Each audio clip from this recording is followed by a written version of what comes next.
Hello, beautiful souls, and welcome to Active Kreative Perspectives. I'm Valerie, your guide on this transformative journey where a unique prism of life unfolds in full spectrum. And today I have this beautiful Rae Bonney that was hard to catch, but I finally had a chance to arrange this conversation where there's so much we can go into. And she runs a beautiful podcast and she advocates about mental health for men and suicide prevention. And there's so many themes that she touches that I'm very passionate to talk about and explore. But the most important part that this beautiful woman, she's a grandmother, she's a mother, that how did she get here or to this space, and what happened throughout her journey that make her who she is? And Rainy, how does it feel to be like you today? Well, just your introduction there, and whilst we were off recording too, you mentioned the work that you're doing with Ukrainian refugees over the last few years, and I just wanted to thank you for the difference that you're making in the world so selflessly for other human beings. It's remarkable what we're capable of when we care about something. So I just wanted to give a shout Thank out you. to you. So your reference to me being beautiful about 4 times, so I'm feeling pretty good today. I'm feeling um, very honoured to be here with you. So thank you for inviting me. So how was the journey to, feeling, going through so much throughout your life and then transforming every time into a new person, and then now you're becoming a grandmother, entering a new stage, and getting an award, like getting so much recognition in that space that you do, and being on the field all the time. So how does it feel to be you today?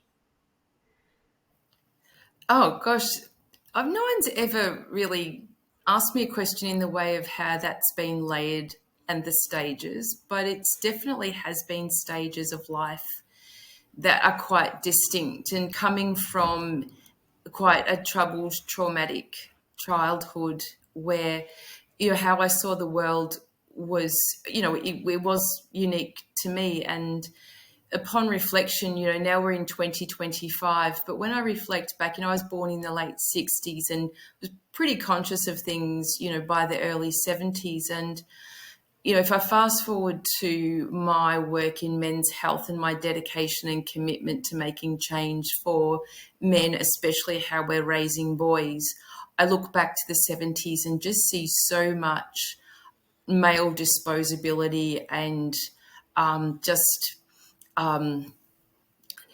the way that men and boys were treated is just so barbaric. Think about corporal punishment in schools. I know going to school, just seeing boys hauled off to the headmaster's office, or even just in front of everyone in the classroom, being whipped and beaten by teachers quite aggressively. And then even things like the Vietnam War was happening at that time, and boys and men just being shipped off so thoughtlessly, against their will, to go and die in a war. And then the mining industry boom, and men and boys again being sent to their death quite often, or at very best to ruin their bodies and be away from their families. To this day, 96% of workplace deaths are still men. Uh, and my own experience watching how my brother was raised in our household was very, very similar to what I've just described. And that ended up having an impact on me in terms of how he treated me. Not an excuse for what happened with me, but when I look back at intergenerational trauma and started understanding that a bit later in life, it really made sense that if we could impact how boys are being raised, then we'll probably have an impact on social outcomes down the track. And you had two daughters, right? I have one One daughter daughter and 2 sons. and two sons. And Yes. being a mother of two sons and, advocating on that and having an awareness of how, and, and societal stigma had put on so much for men. Do you think you had a chance to make a difference for your children in that case, for especially for boys? Yes, I had the opportunity through fate or fortune of raising my children on my own. So, and I was also very fortunate to not repeat the behaviours of the people that raised me. Not sure, I'm pretty sure I didn't do it perfectly, but certainly chose to take a very, very different path in parenting. And, all of my kids, and, speaking of boys in particular, my oldest boy is 27 and my youngest boy is 16. So generationally, they're poles apart as well. But I think recognizing their masculinity, boys and girls are different. The way that I raised my children, there's differences between boys and girls in terms of how boys demonstrate their masculinity and how girls demonstrate their feminine side of things. And I think for that, my kids have always had open space to understand who they are, and under the guidance of me, who always knew it wasn't my job to make them into who I wanted them to be rather than who they already are. And they're all such, anyone that has kids know that it doesn't matter, kids coming from the same parents, they're completely different beings. And I think for that, I've so enjoyed learning about the people that I gave birth to, and so incredibly proud of the citizens they've become and how they make a difference to the world they inhabit so respectfully and diligently. And, dealing with a lot of suicide, as we've discussed previously, with in men's space. And we know the numbers now. It's really dramatic across the world, in Australia as well. Um, so at this stage, I would just throw this at you, and you just see how you can open up. That's If very true.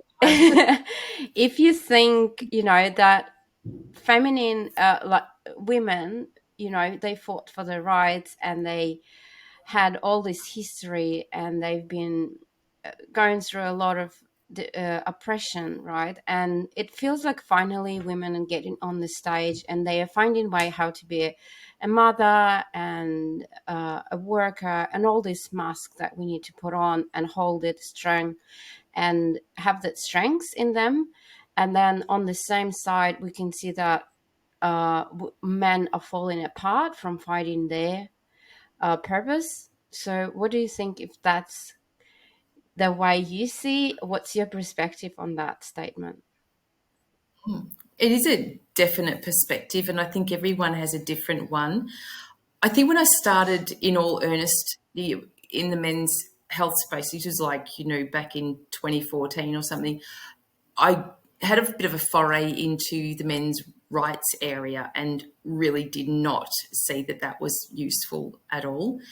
And then, as time has gone by and how I've staged my career in men's health, sort of, then you're looking at, how we advocate for change for men. And now we're sort of more we've gone out of awareness raising into action. And going back to your comments about the feminist movement, and again, back to where I grew up in the 70s, that's where we're still seeing women, even though the feminist movement was happening and it had made great leaps. You hear in Australia through people like Germaine Greer, fantastic advocates for women. Back in those days, so many women living in households, and also a layer on top of that is multiculturalism here in Australia, which was amazing, the way that that was brought in by Prime Minister Malcolm Fraser. But with that came so much oppression of women who their only escape from, say, their homes was to get married. That was the only way they were allowed to get married. So if they were living in, somewhat abusive households or unsafe households, the passage out to get married, they weren't necessarily choosing partners for love or lifelong commitment, but that's how it turned out. So I think for the feminist movement, so many great things happened for women, but also happened for men, in that men were no longer carrying the entire burden of responsibility for families. But women advocating, women are just naturally very good at it, I think. This is my perspective. And that's why women have been so great in making the leaps and bounds that they so deserve. And, look, it's been a pretty bloody battle from my perspective to get to where they are.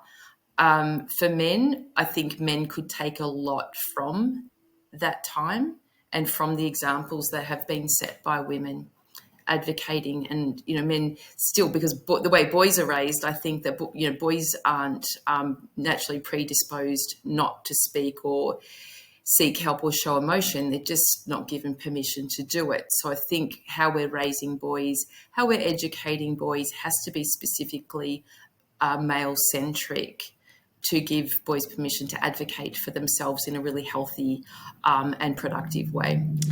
And most of boys are raised by women, globally, and happily, when there's two partners in a family, that's amazing. But as we know, most of men has been raised by women. So how do you think that affects that stage of having masculinity while you always been around the mother figure? Well, it poses a question, doesn't it?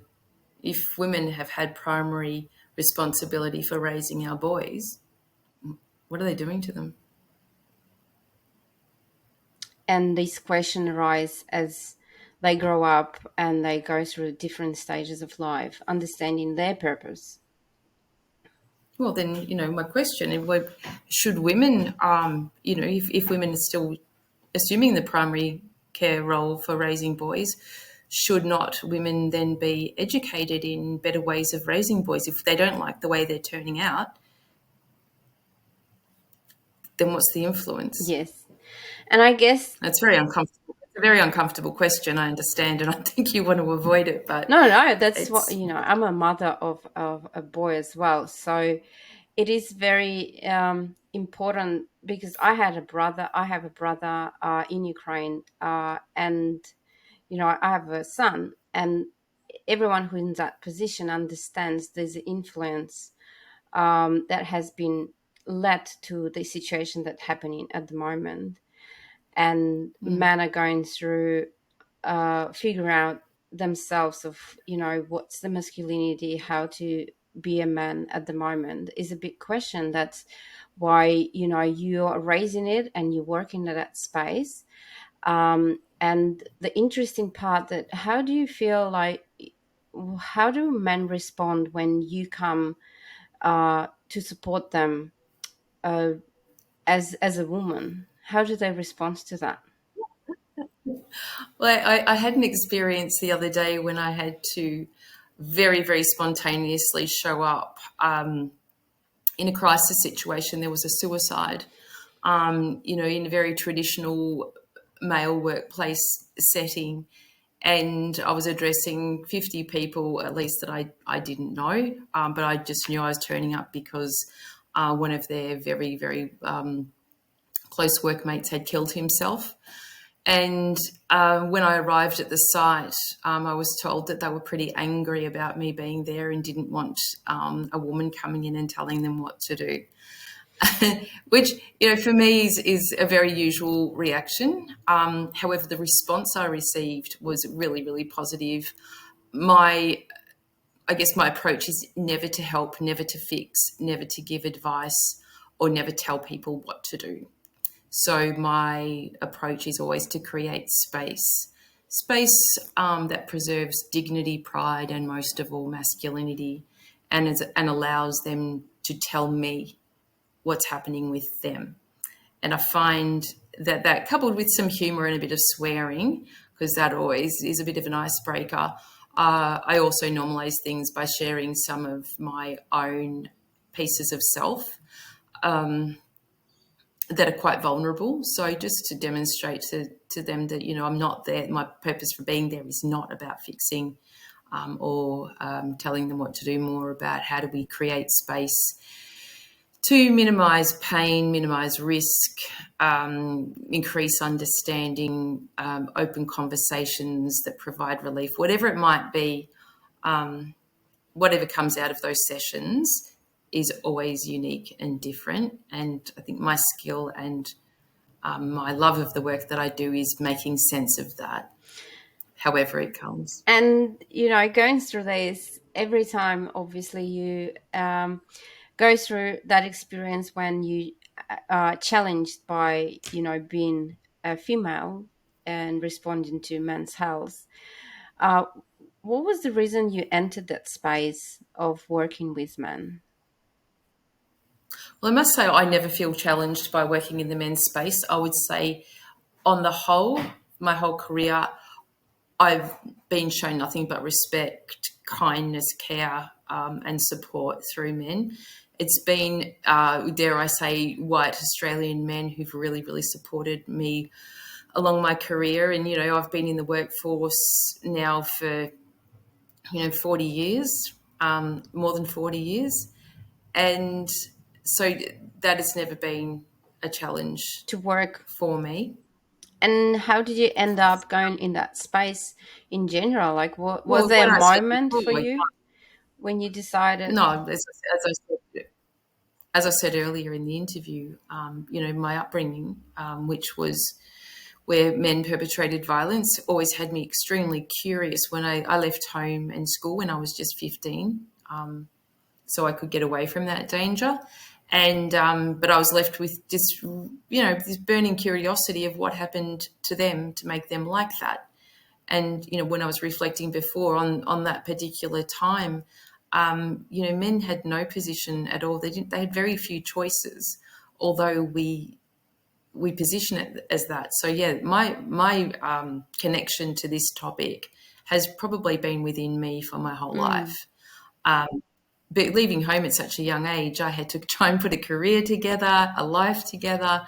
Kids came upon me. I had no education, so I needed to get to university, which I did. I managed to do all of that. But when you said before about staging things or stages of life, it was definitely a staging process of doing one thing at a time to, I wanted to raise my kids with a lot of thought and a lot of love and a lot of time.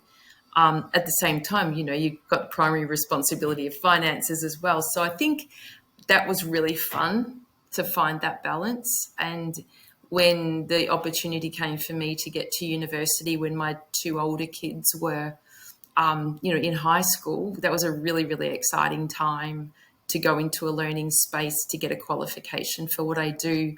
But then, as the universe has it, I was begifted with another child when I went when I went to university. So I found myself very unexpectedly pregnant and having my third child at the age of 40.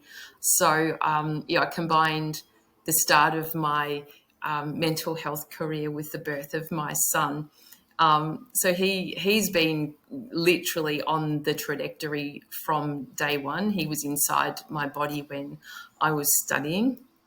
And so he's very, very conversant with the way that I do things. But yeah, so it's never left me. It's always been part of me, Mm-hmm. I think.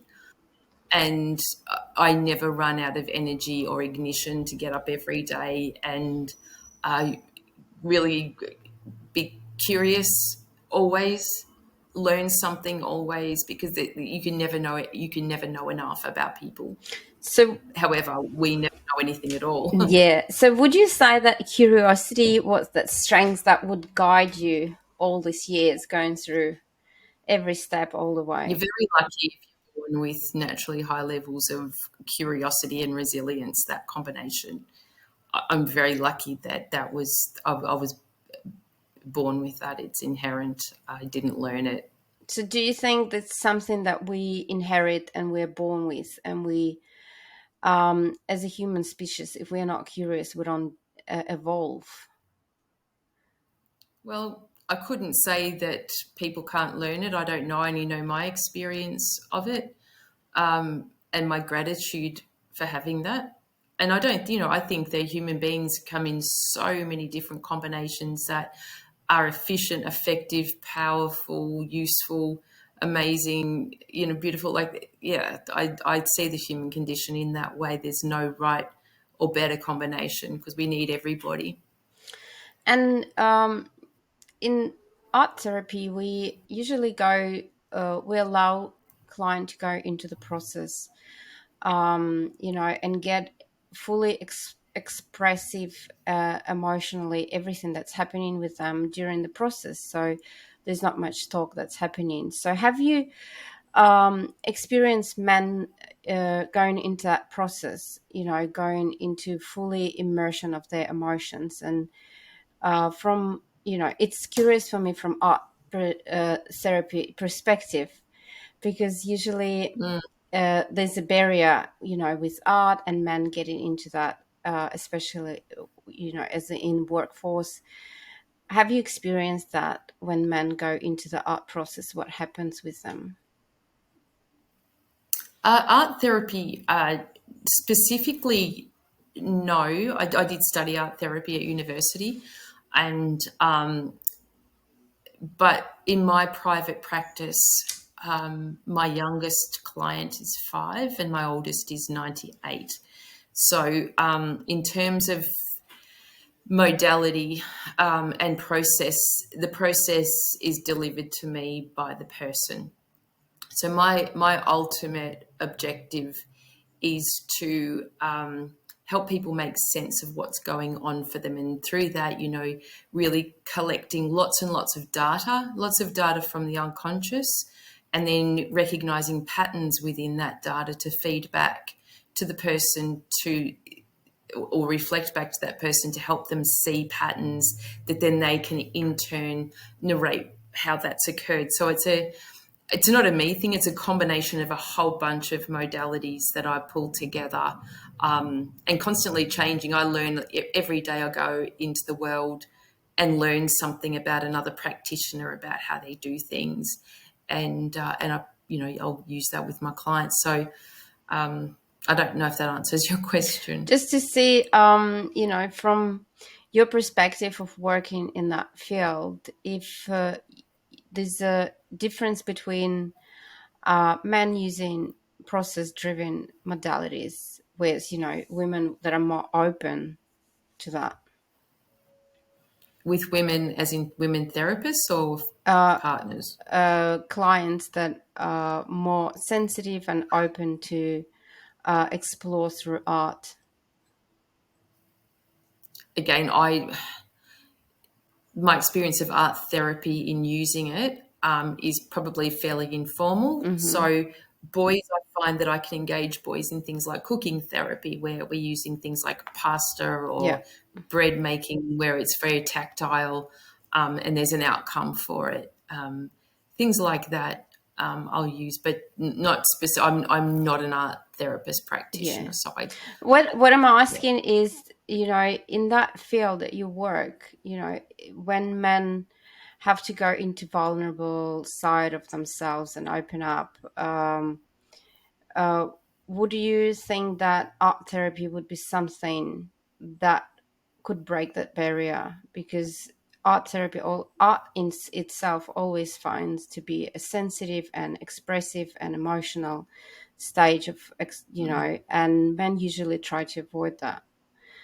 So Yeah. if there's a chance for men to get into that, and in a safe circle of people they can trust, and just show their vulnerability by being creative, that's something that not explored at the moment. And in our world, we don't have a lot of men coming for art therapy Mm, as much as, open to women when they want to emotionally express it. Or do you think there's yeah. always a modality for everyone because it's so different? Oh, look, yes. I think every human being is different. However, I do think I understand more about what you're saying. I think art therapy traditionally has been more associated with therapy for children, in my experience.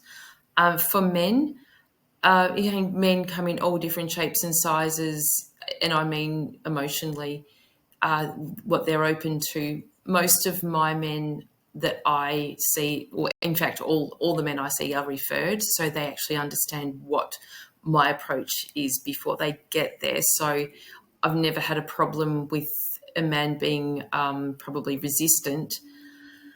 If I put a conversation through another lens to say, hey, come and do some art therapy with me, probably I wouldn't get a great uptake. And I think there are barriers and resistant to something like that. It wouldn't feel as Mm-hmm. practical.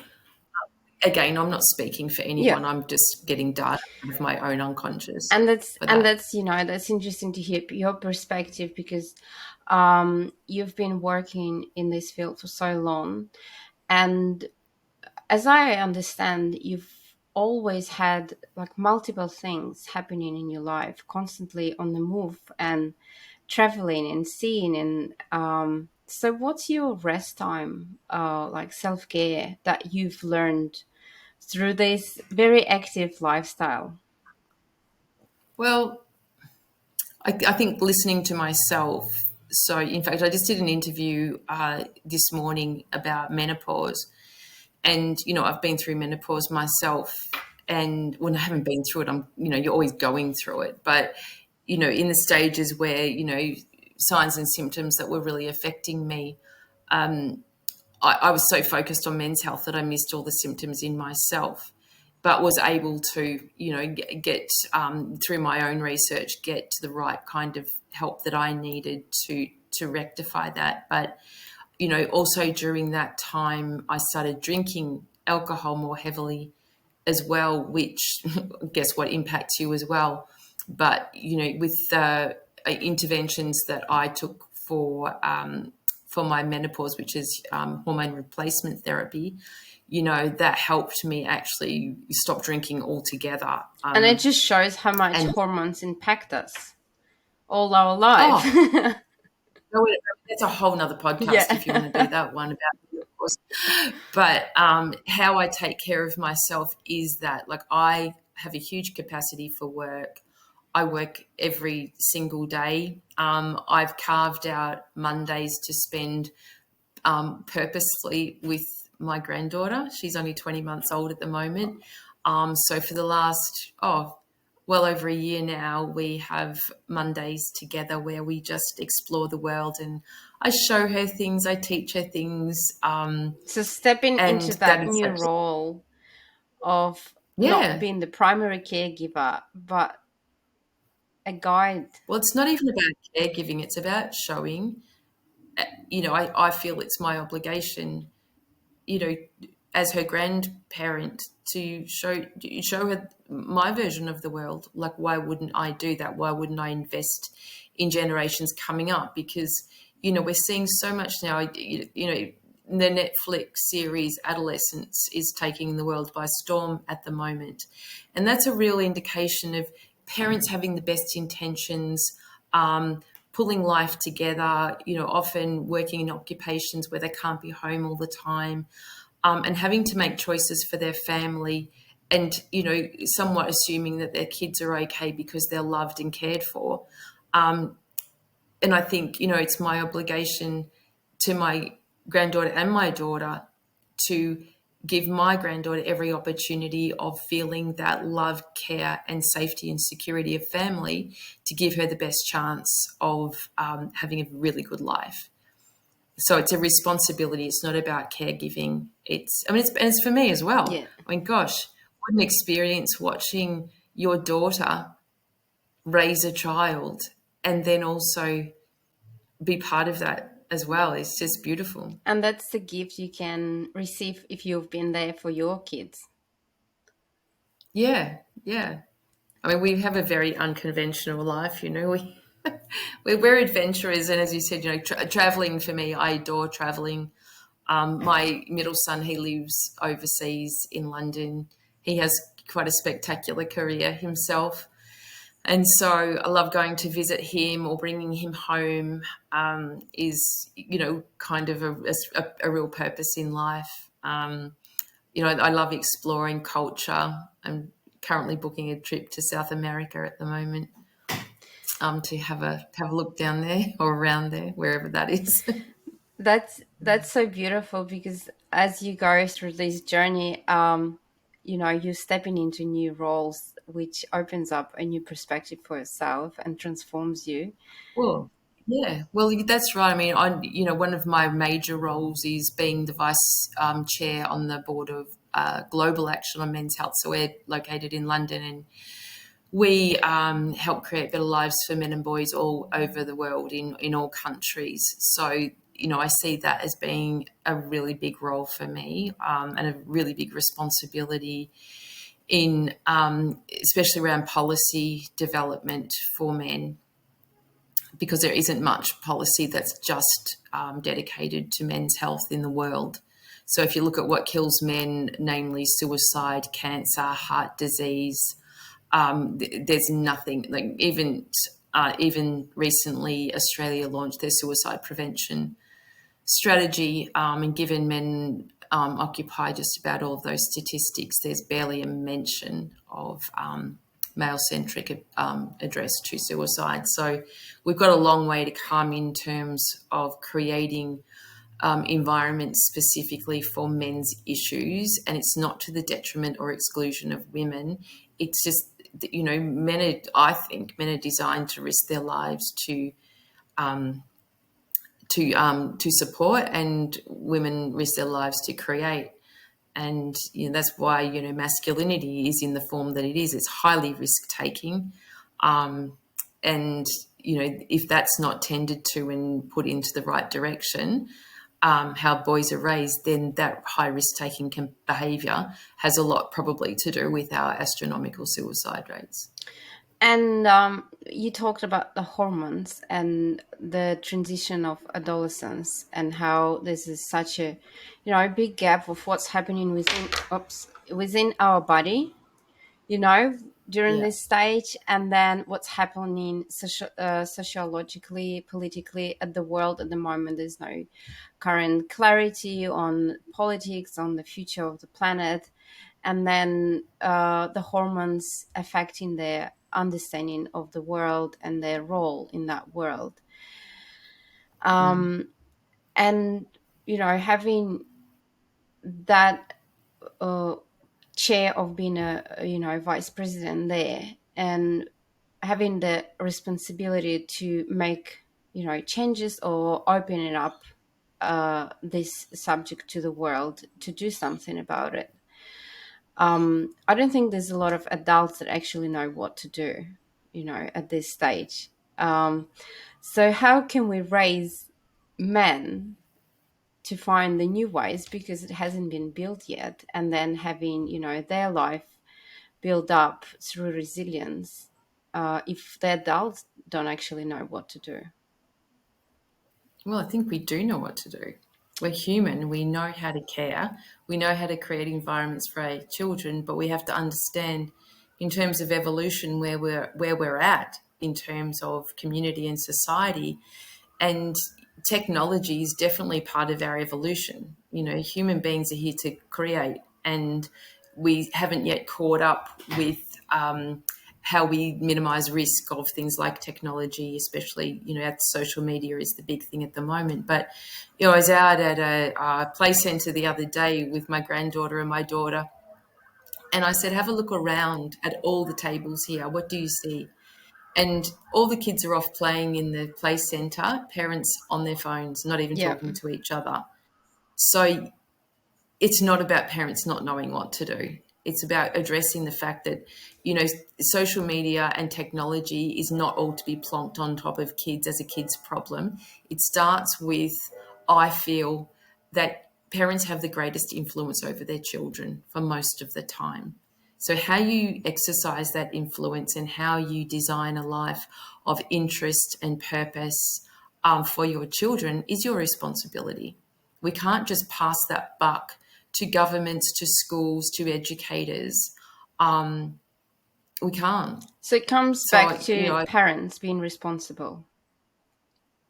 well, I don't know. That's what I feel and that's what I think. I'm not saying I'm right. I know it's a very Yes. complex issue and it's not as easy as that, but I still think we, human beings, in my opinion, most of us, if we're lucky, possess kindness and care and gratitude. And you put those three things together, and that will help you raise kids who have kindness, care, and gratitude, which will minimize the risk of them, going down paths that don't create good lives for themselves. And coming back to the parents who has been, the last few generation has been through traumatic experiences themselves. Um, I'm coming from Europe, saying that. Um, Developing that ability for kids to see, while you have a lot of ancestral patterns built in, from your previous generations. So it comes back to parents to work on themselves first. Well, that's right. I mean, my awareness that, alcoholism sits in my genes. Yeah. It sits there. So I'm hardly going to introduce my kids to alcohol at a young age, like many parents who send their kids to parties at the age of 13, 14, 15, 16, and say, hey, you can have 2 drinks and that's all. What are you doing? If your kid's carrying the alcohol gene, all you're going to do is kick it off really early before they can even manage it. And that's, your kids die from alcohol poisoning. So, I'm aware of that. So, in me, I'm pretty sure I probably passed it down to one of my kids. It was passed down to me. I can't drink alcohol And because it's not possible yeah. for me to do that. So it comes to accountability of parents who decided, or the life has given them children, to go into themselves and look at themselves better. It comes back to curiosity too, doesn't it? Like, be curious about ways to raise kids. You just can't make them do things. Like I said before, it's not our job to make our kids into who we want them to be. It's our job to help them into who they already are. And that's where we are in evolution. We go back to our parents and our parents who did smack us and they did punish us. And we say that, well, that was just the time. It was the time. But now we've learned more. That's what we do. That's how we evolve. So it's not the same. And there's this constant complaint that kids can't run around the streets anymore because it's too dangerous. Well, yes, things have changed because our population has changed. We still live in the safest, most healthy time we've ever been in the world. You look at medicine, you look at safety and security, and I know things are going on in countries, and you're only too well aware of that. And that's one part of the world, but we're not looking at everything that is working as well. Which is comes to that understanding that everything has evolved, and so do we have to go with that. And especially, as you said, the technology comes into our life in such a huge capacity of absorbing it for kids. And there's a lot of Yeah. research that's happening in that field for psychology and understanding human brain and neuroscience that is helping us, but it's Mm. still behind. But the people are committing suicide now. They're not, waiting for the research to come. And what do you think the best way, when people see this, especially men being not able to share as much with their peers and families, and feeling, there's something going on with them. They have a resistance to the world and life. What do you think is the first thing they should do for them? Well, we know pretty conclusively the data here, especially in Australia, that most male suicide has nothing to do with mental health problems as an origin. So most male suicide has to do with relationship breakdown, followed by financial distress, followed by custody of kids issues. So that's got nothing to do with looking for signs and symptoms. We need to change the family law system. We need to give men access to their children, and we need to give them fair rights when their relationships break down. So if I painted a trajectory of a typical man I might work with, boys will generally get behind in education from the get-go with girls. So girls and boys start school at the same time. Boys will fall behind pretty quickly. So they're now hopeless, they're helpless, they're getting into trouble at school, their masculinity is acting out, girls are getting more ahead. Then that boy ends up getting into high school where he's really falling behind. So the solution to that is by the time he's 14 or 15, just go out and get a trade. He doesn't want to be at school anymore because he's just feeling so terrible about himself. He's turning to trouble, so he goes, okay, I'll do anything to get out of school. So then he goes into a trade, whether it's bricklaying, plumbing, electricals, whatever it might be. So from the age of 14 or 15, this boy's physical body, he's never been shown how to look after it, by the way. So he's out there laying concrete, laying bricks, scaling buildings, he's working in the mines, whatever that might be, whatever trade he's chosen.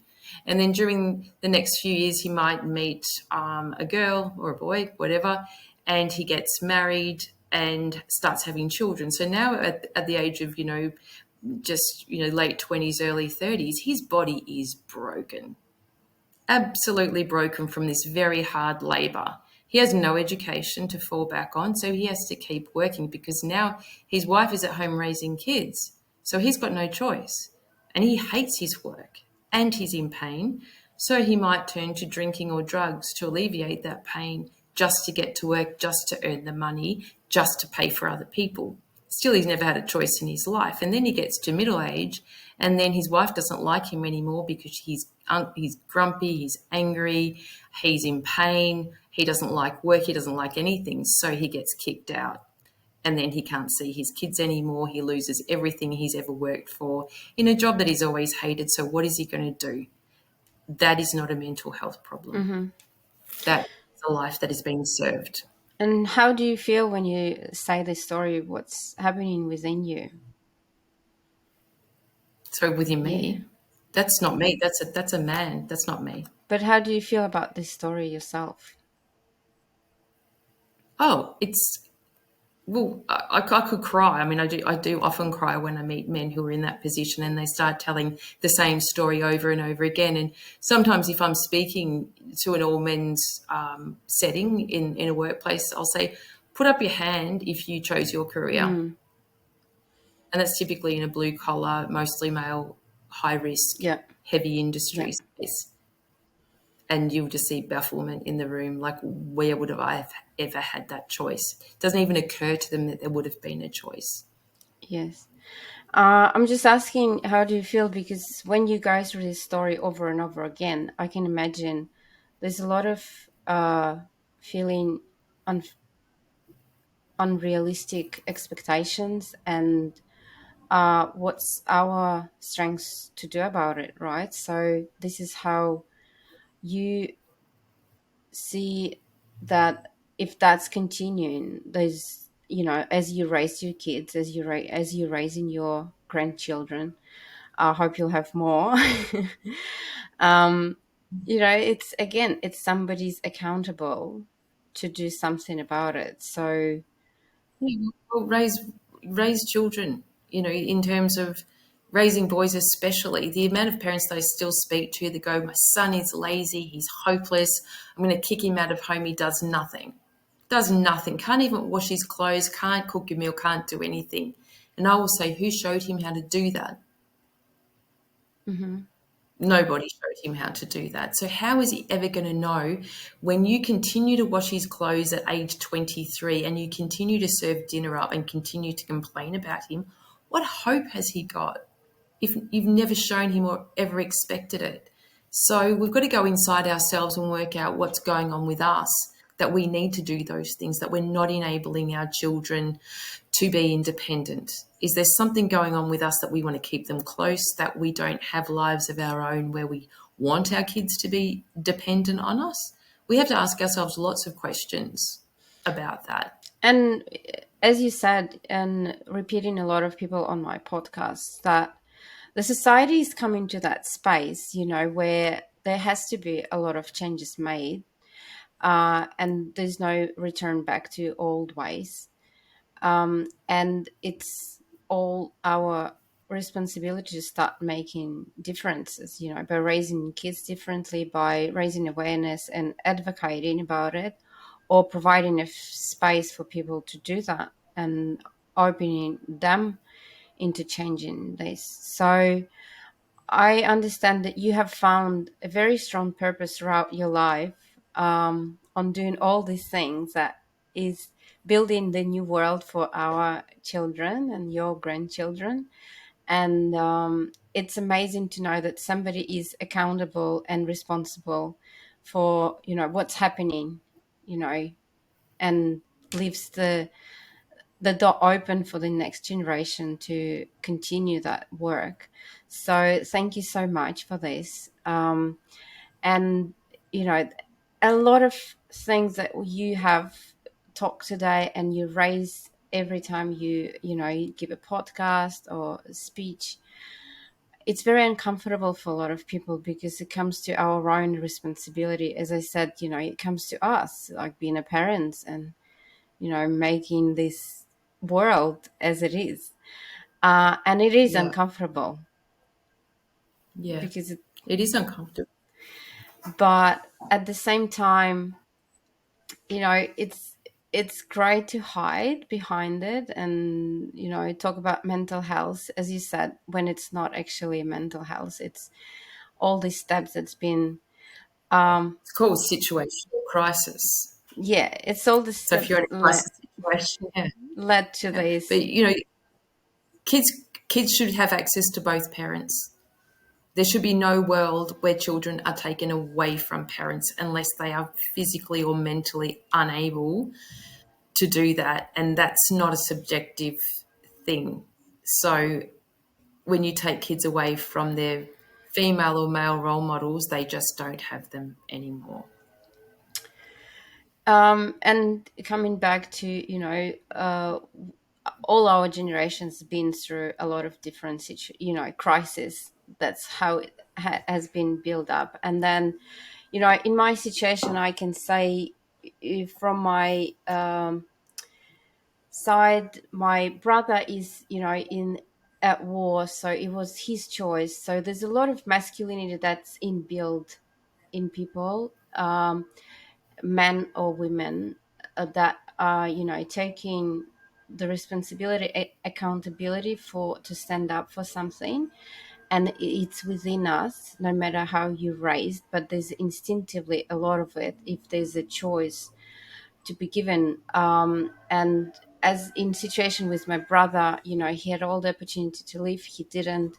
He had a very strong feeling of being a man and standing up for the country that he was born into. And I guess, there's something beautiful in that, as tragic as it is. But it shows this, that as soon as the war stops, in our society, in our world, there should be a place for men to stand up for something else, which is a lot of beautiful things that they can do apart from, fighting. Mm, yeah. Did you ever talk to your brother about why he's doing what he's doing? He believes that a man should stand up for the land he was born.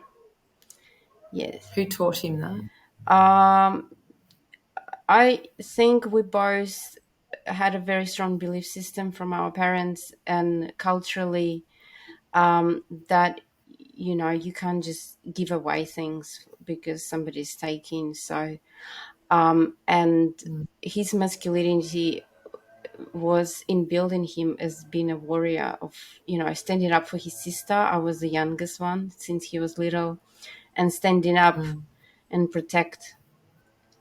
I guess that's mm. instinctively inside a lot of men. Yeah, Big. yeah. Well, that's right. I think that has to be celebrated and admired and validated in men because, as you've described, that there's influence of culture, but then there's also an inbuilt mechanism of masculinity that is there to protect.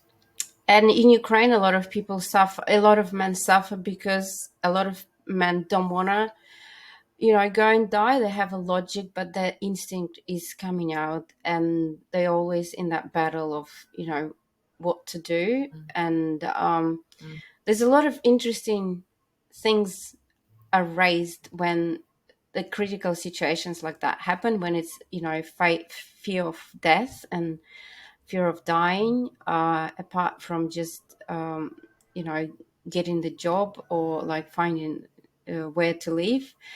So Yeah, it is an yeah, interesting process, especially the amount of people are dying, and yeah, amount of men are dying. So the majority is women at the moment. Yes.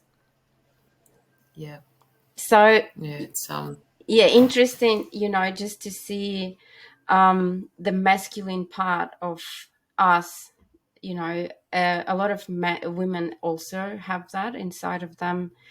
Um, yeah.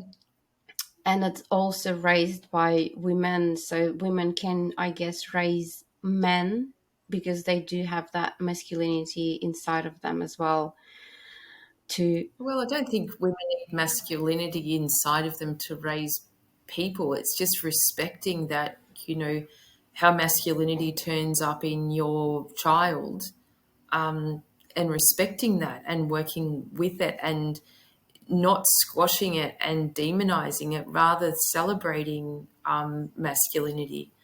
And yeah, it's just I don't know. I think again, if I go back to what I saw as a child and watching how my brother was raised and the impact that that had on me, it just is, it's there all the time in me that he did not get the life that he deserved. And yeah, and I'm lucky for me that whatever happened around me, I was able to be informed by that trauma to turn it into something that is useful. yes. And I again thank you so much. So I would love to ask you, what's the best way to reach out to you? I know your website is amazing. There's a lot of information. There's a lot of podcasts that you are. If anyone's interested, they can listen. You are on YouTube, as well as I found you on LinkedIn and was easily accessible. It's hard not to find me, really. Yeah, I do love social media myself in terms of getting messages out. So yeah, my website, which is Ray at raybonney.au. No, it's not. It's raybonney.au. raebonney.au. Yeah. Yeah. So, Yeah. and having such a very active lifestyle, um it's just curious to see and dive deep into your a little glimpse of your life and how you live, covering all these difficult subjects for a lot of people, and then navigating it with with your life, with your granddaughter, and still being in that balance all the time of when do I need to listen to myself and what do I need to do as your self care, and allowing yourself just to observe and be aware of what's happening with your life. That's beautiful. Thank you for sharing. How do you navigate your life and what it is to be you? So, thank you. And I hope anyone who is interested will reach out to you. Thank you, Valerie. It was just you did. I thank you for all the work that you put in as well in understanding me too. I really appreciate it.